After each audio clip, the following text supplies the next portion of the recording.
Okay, we're going to have to call this part 2. I don't know what happened. The video somehow shut off on me last time, right when we were about to expand or condense, and then we'll also use the change of base formula. So we have a product here and an exponent. The first thing we're going to do is write the product as a sum. And then this exponent comes down front. That's part 1. Example 5. Again, we have a product and an exponent. So first thing we're going to do is write the product as a sum. Then the exponent comes down. Incidentally, we know this actually has a value. 6 to the what is 36? That'd be 2. So for example, they don't do this because we're just expanding, but if you were to see this answer on a standardized test, hopefully you would be able to recognize that.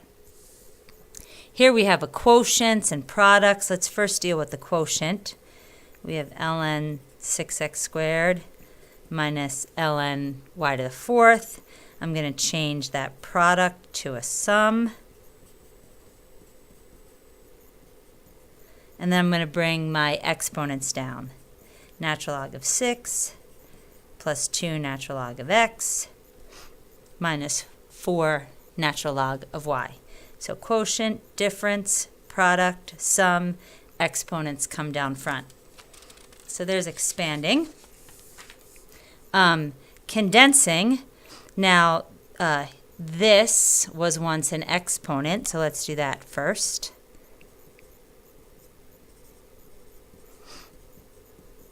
And then this sum was once a product.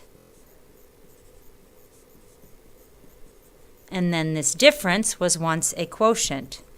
The natural log of 4 times 3 squared over 12. Don't write the natural log over the natural log. Remember, this difference was a single log to begin with.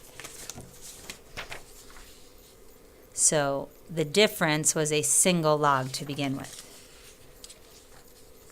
And then notice here we have, whoops, this is 3 cubed. So 4 times 3 divided by 12 leaves me with 2 3's. So 3 times 3, that's the natural log of 9. If we simplify, 4 times 3 cubed over 12. Again, this was an exponent, that was an exponent, that was an exponent. So log base 4 of 2 to the 5th plus log base 4 of x to the 7th plus log base 4 of y to the 4th. Now, sometimes you can do these things, you can take a shortcut, but again, I always discourage shortcuts if they're going to lead to errors.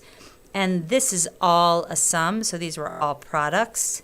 So this was log base 4 of 2 to the 5th times x to the 7th times y to the 4th, and then we can just simplify that to 32 x to the 7th y to the 4th. Log base 4 of 32 x to the 7th y to the 4th. That's condensing. Finally, we are going to use a change of base formula. So here's my question, right? 5 to the what is 8? Well, we know it's somewhere between 1 and 2 because 5 to the first is 5 and 5 squared is 25. But what exactly is that number? And our calculator does not store base 5, but it does store base 10. So I can write this as log base 10 of 8 over log base 10 of 5. That's the nature of the change of base formula. I can use a common base. In this case, I'm going to use base 10 because my calculator stores it, or base E. I'll do that one later. And then just put this over that. And then I come to the calculator, and in this case you do have to do the log of 8 divided by the log of 5.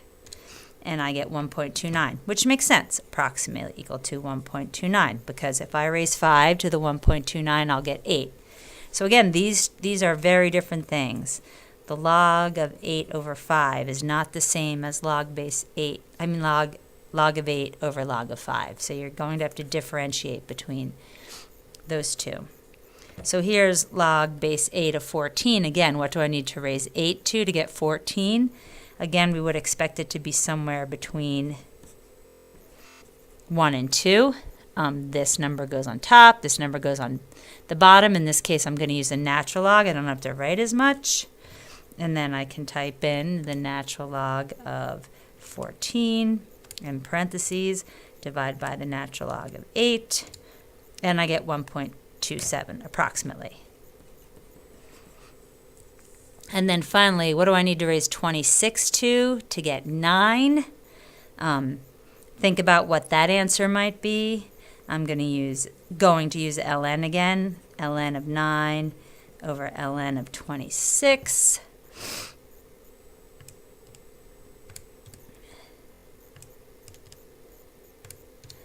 And I get a value less than 1. That makes sense, 0.674.